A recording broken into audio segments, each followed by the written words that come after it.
The story opens in a silent forest, still and untouched. No voices, no cars, just the soft rustle of leaves and the sound of water nearby. That's where we see Anne. Her face is smeared with a thick paste she must have made herself. She walks to a lake and leans down to wash it off. She's been out here for a while, living alone in the woods. Her old car still runs. It's the only thing she can count on to get her out fast if trouble comes. In the back, she keeps cans of food, whatever she's managed to gather. That's all she eats now. Some time ago, everything fell apart. A deadly infection swept across the world, wiping out most people. Those who didn't die turned into savage, twisted creatures. They roam around now, always hunting, always hungry. That's why Anne ran. She escaped deep into the forest, away from cities, away from people. But she didn't come here alone. Back then, she had Jason and their baby daughter. As soon as they learned about the outbreak, the three of them grabbed what they could and headed to the woods. It wasn't far from their home, and luckily, Jason knew this place. He used to go camping out here, so he knew how to survive. In the beginning, Jason kept them safe. He taught Anne how to hunt and how to hold and shoot a gun if she ever had to. He wasn't just preparing her, he was scared. He knew things were getting worse by the day. People were dying fast. Even animals were vanishing. And in case anything ever happened to him, he wanted to make sure Anne would know what to do,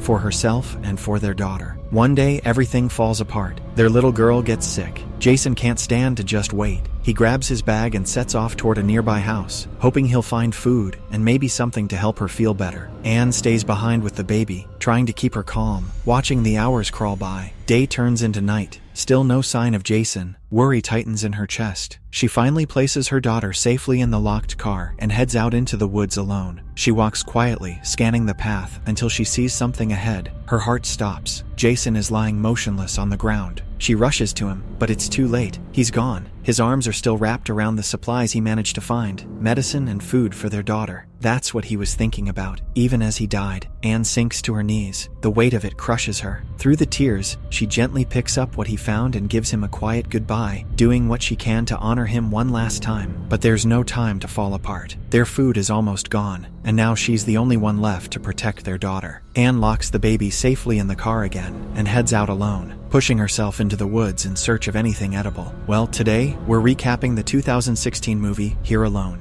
I hope you like and subscribe to watch more such stories. Back to the plot. The forest hasn't changed, and neither has Anne. She's still out here, still fighting to survive. She walks carefully through the trees, picking up animal droppings, searching for signs of life. She digs at the base of trunks, pulling up beetles and bugs. It's all she can find. In one hand, she holds a book that shows her which plants are safe to eat and which ones could kill her. Her other hand grips a small trap box, her best chance at catching a squirrel or a rabbit. Then she spots something. Bright red berries hanging from a branch. She snatches a few and eats them quickly. But seconds later, pain stabs her stomach. Her body rejects it. She drops to her knees and throws up violently. She's shaking, dizzy, and before she can move again, everything fades as she collapses to the ground. The berries were toxic. Anne realizes it too late. She lies there, curled on the forest floor, her face wet with tears. Her body is drained, but what's worse is the emptiness in her eyes. She's worn down. Each day feels heavier than the last. For a second, it looks like she's ready to give up, maybe even willing to let go and stop fighting. In another moment, we see just how far survival has pushed her. She's collecting her own urine. She smears a thick paste made from animal droppings all over her car. It's not madness, it's strategy. The scent will mask her from the infected creatures that roam these woods. Desperate, yes, but smart. Back inside the car, she picks up an old radio and turns the dial. A voice crackles through, speaking in French. She listens, hoping it's something, anything useful, but she can't understand a word. Still, she keeps it on. She has a music player too. Sometimes, she plays songs that remind her of her daughter. It's the only thing that brings a flicker of warmth in all this cold survival. Morning comes. Anne checks her traps, fingers crossed, but nothing. No movement, no meat. She stares down, disappointed. Only 2 days of food left. She can't wait anymore. She gears up to go into the nearby houses, places she's avoided because that's where the infected lurk. Before leaving, she slices her arm gently and collects the blood in a small cup.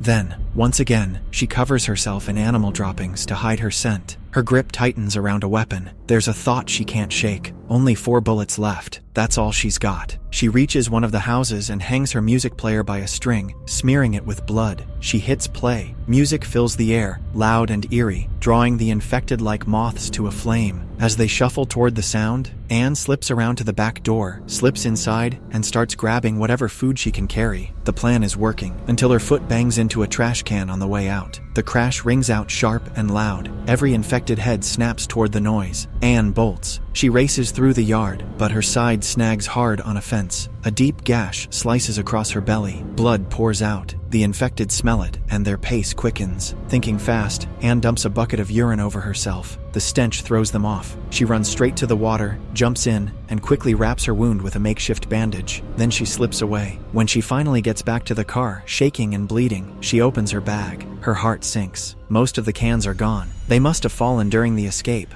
Only 2 are left. Without waiting, Anne heads straight back to recover the food she lost. As she hurries across the road, she spots something strange. 2 figures lying on the pavement. One is a man, barely conscious, with blood on his head. The other is a teenage girl crouched beside him, watching helplessly. The man is Chris. The girl is Olivia. Anne freezes, unsure. Her first thought is fear. He could be infected, but when she checks him carefully, she finds no marks, no signs of the virus, just a deep head wound. He's badly hurt, but still human. She helps them both and brings them back to her camp. She thinks at first that Chris must be Olivia's father, but Olivia quietly corrects her. He's her stepdad. She explains that before everything fell apart, Chris and her mom were planning to get married. Then the virus came and shattered all of it. Anne offers them a safe spot to rest in the car, but Olivia shakes her head. She wants to stay close to Chris, in the tent, to look after him. Anne nods and leaves them in peace. The next morning, Anne wakes and shares a quiet moment with Olivia. They talk a little more. Olivia says they've come from the south and are now heading north. That's where they're hoping to find safety. Later that night, Chris finally wakes up.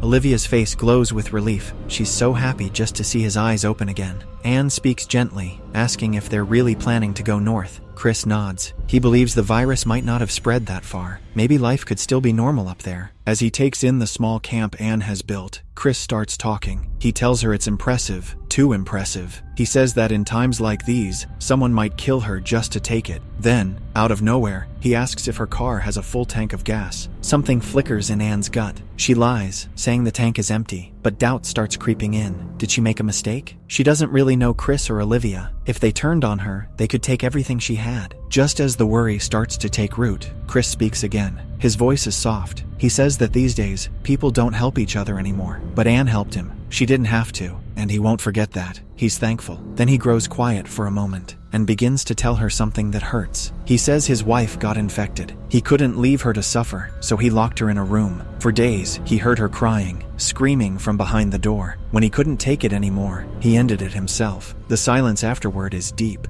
Even the forest seems to be still. Anne doesn't answer. There's nothing to say. As the day fades and the sky turns orange, she sees Chris and Olivia down by the lake. They're laughing, splashing water, chasing each other like nothing is wrong. For a second, it looks like a perfect summer day. But to Anne, it feels wrong. She watches them from a distance, still and silent. Something about it unsettles her. Their laughter doesn't sound like a father and daughter. And even if it did, how can anyone smile like that in a world drowning in death? The pain inside her stirs again. It's like watching her own grief be erased, as if the people she lost don't matter anymore. Later, while fishing by the water, Anne and Chris start talking, but the mood shifts fast. Anne tells him to settle down, to be more serious. Chris doesn't like her tone. That night, he quietly brings it up. He wants to know why she said it like that. Anne takes a breath. Her voice is low but firm. She says it's because they're all in danger. This isn't a place for jokes. She's holding on to too much loss. Her husband, her child, and she's still here, alone. Chris goes quiet for a long moment. Then he says he understands. The next morning, something in Olivia changes. She keeps watching Chris with a strange look. Part admiration, part confusion. There's something more than just respect in her eyes. And when he mentions Anne, that strange feeling turns sour. Later, Chris casually asks where Anne went. Olivia suddenly snaps. She demands to know why they're still here. She says they should have gone north by now. Chris stays calm. He tells her they can't just leave without telling Anne. She saved them. She's been good to them. The least they can do is ask if she wants to come too. Olivia doesn't answer, but her silence says enough. The jealousy is burning behind her eyes. That same day, Anne notices something. Chris is quietly setting aside a few cans of food she had given them. Curious, she asks what he's doing. Chris answers calmly, saying it's for the journey. He doesn't know what they'll face out there, and it's better to be ready. Anne nods, then offers more. Take 2, or even 4, she says, but Chris shakes his head. He says she'll need it more than they will. He can't take everything from her. Then, gently, he asks her to come with them. His voice is soft, honest. For a second, Anne feels something stir inside her. She almost says yes, but instead, she looks away. Her answer is quiet. No, this place isn't just a shelter. It's where her family lived, where they laughed, survived, and died. She still feels them here. Out there might be hope, or death. But here, she knows she's still close to them. She can't let that go. Time slips by. Slowly, something changes. Anne, Chris, and Olivia begin to bond. They eat together, talk, and sit in silence beneath the stars. It feels peaceful, almost normal,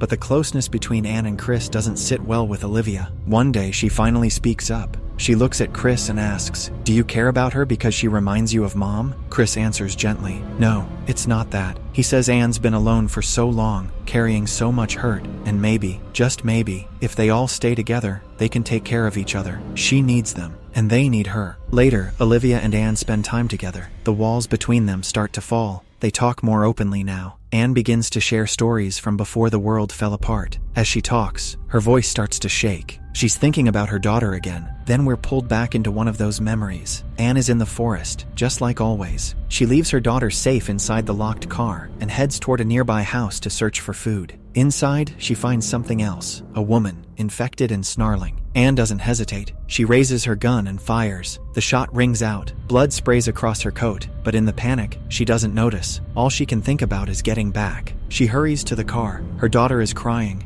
Anne scoops her up, holding her tight, rocking her gently. She never sees the blood soaking into her daughter's skin. She doesn't realize what she's just done. And then, back to the present. Olivia is sure now. She wants to tell Chris how she feels, but she has no idea that everything is about to flip upside down. That night, Chris and Anna sit alone in the car. Chris tries once again, softly telling Anna they could start fresh, a new life together. Their talk grows quiet and deep, emotions rising, until finally they pull each other close. They spend the night wrapped up, holding on tight. Olivia watches them asleep in the car. Her heart sinks. Betrayal hits her like a punch. She feels crushed and furious. Without a word, she quietly grabs all the food and slips away from the camp alone. Morning comes. Anna and Chris wake up. Chris asks Anna again if she'll go with him north, but Anna's answer stays the same. No, this forest, this camp, holds the last pieces of her life with Jason and their daughter. She can't leave that behind. Chris keeps pushing, hoping to change her mind. Anna's patience snaps. She opens the car door, stepping out, annoyed. But then, her eyes go wide. The trunk is wide open. All the food is gone. Olivia is gone too.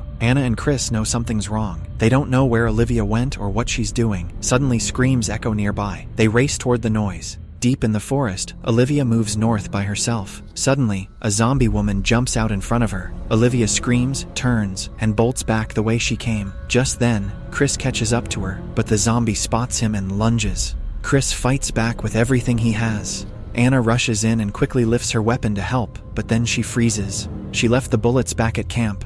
Still, she swings the weapon, hitting the zombie, but it's not enough to stop it. Chris sees the danger and snatches the weapon from her hands. They struggle fiercely, but finally, Chris kills the zombie. The scene shifts. Anna sits beside her little daughter, who's clearly suffering now. The baby's skin shows strange circles, signs of infection, and her pain grows worse by the hour. Anna's heart breaks. She feels helpless and blames herself. She remembers hugging her daughter while wearing the coat covered in zombie blood. The guilt weighs heavily on her. She searches desperately for a cure, but finds nothing. With a broken heart, Anna crushes an aspirin pill, stirs it into powdered milk, and feeds it to her daughter. Minutes later, the baby quietly slips away.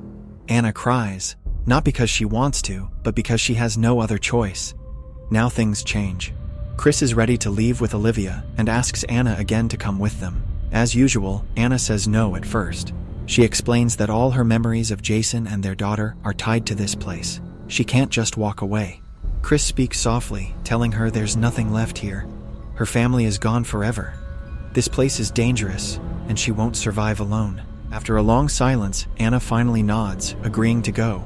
Anna tells Chris she has plenty of fuel saved, but food is still running low. She decides to make one last run to a nearby house for supplies. The three of them set off together. The plan is simple.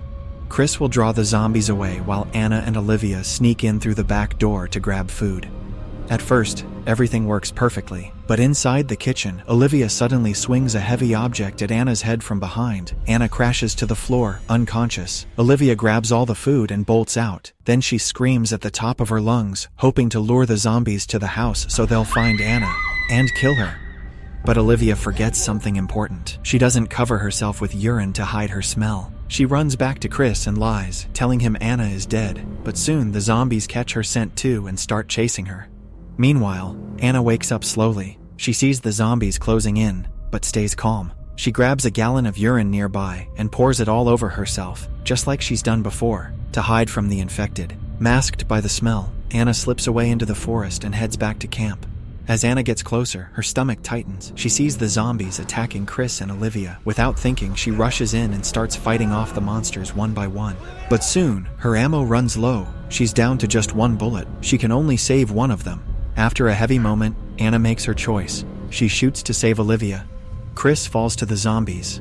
Anna and Olivia barely manage to get away, their breaths ragged and hearts pounding. In the car, Olivia rests her head on Anna's shoulder, swallowed by guilt. She knows now how cruel she's been to Anna and how badly she was wrong.